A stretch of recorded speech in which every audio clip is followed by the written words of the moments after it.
strategy and self-development. Strategy and self-development. Now, normally when I talk about self-development to the chief executive, I'm talking about things for the chief executive to help them, if you like, raise their game.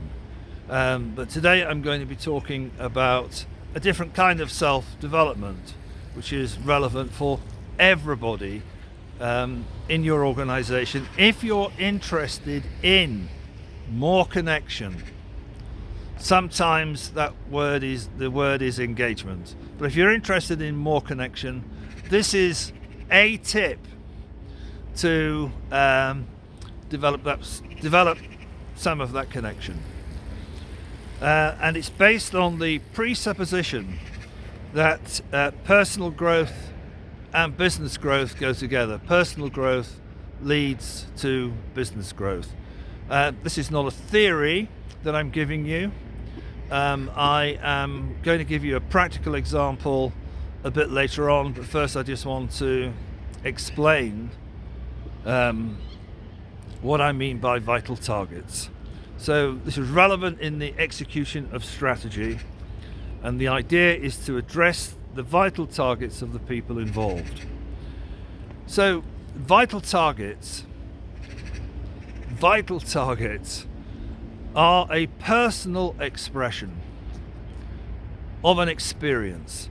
They are not the corporate expression of values. In some ways you could say they are personal values, but they're vital values, if you like. So we've called them vital targets. In fact, I didn't call them that, I'm going to come to that, but they're called vital as opposed to values to make the distinction. And I looked up the word vital targets to give us a reference. There aren't many references. In fact, most of them seem to be about martial arts, and that may be because it's a made-up phrase. But here is something that might be useful. Definition: areas of the body that are necessary for the normal function of said organism, and when damaged, they bring said organism to a point of failure. So areas of the body that are necessary for the normal function of said organism. Now, it's not traditional to consider personal growth as a route to business growth. Obviously, many companies do have training programs that involve skills and capability development, but in my experience I haven't come across many that are committed to personal growth. But this was the mantra for at least my understanding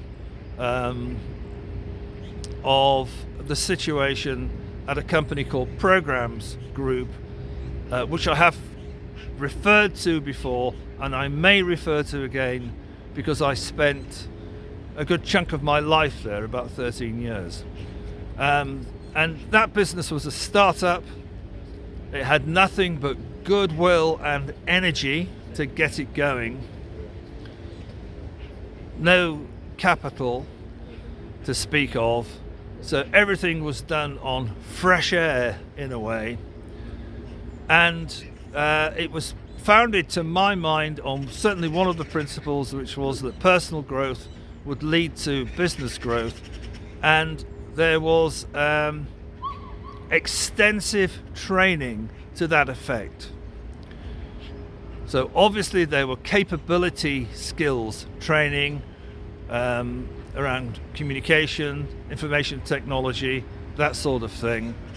But there were also humanistic or experiential trainings to develop the character, if you like, of the people involved and how they might respond in commercial situations when faced with situations of power, money, and sexual relations. So this was innovative, I think, to say the least. Visionary, you might also say.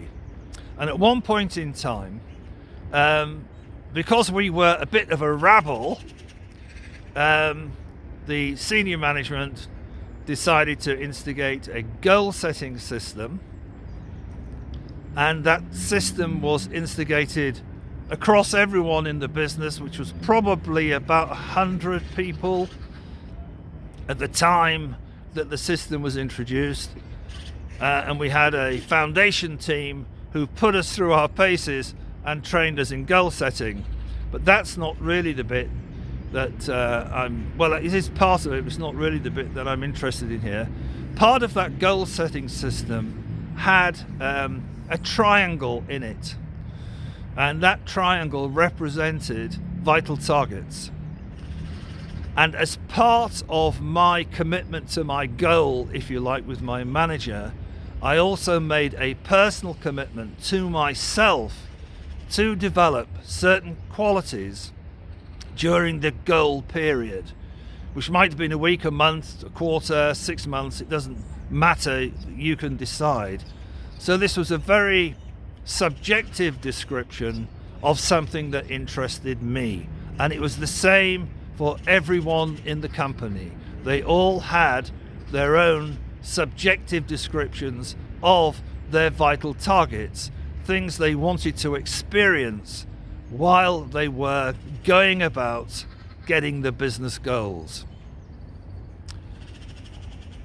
Now, I think that is, incredible, really. And so what you have is 100 people all switched on to the fact that they are developing themselves whilst they're achieving the business goal. And those are called vital targets. In the UK, where I work, I don't think I've come across anyone else who has had that understanding, which probably contributes to this thing called disengagement in the workplace. The only other time I've come across it is when we went to work for Hindustan Aeronautics in India, and we talked to them about personal growth leading to business growth. They just said yes. They shook their heads and said yes. And we talked about spiritual development leading to business growth, and they said yes. But not only did they say yes, they did it. So we were there training, I think, 24 unit managing directors of a big international company. And part and parcel of their understanding was personal growth led to business growth, and in fact spiritual growth led to business growth, and that was just the norm for them.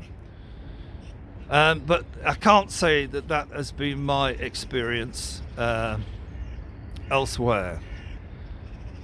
Programs Group grew a brand leader. It morphed into Merchants. It was bought by Dimension Data, I think, which is in turn owned by NTT. So it's a global business, and it was founded on principles like these, and they're called vital targets. And if you're the chief executive, if everyone in your organization knew that experientially they were developing and fulfilling their potential, would it contribute to your objectives and your strategy being delivered? And I think you know the answer to that. So, is it difficult to do? No. And if you would like to know more, get in touch. Thank you.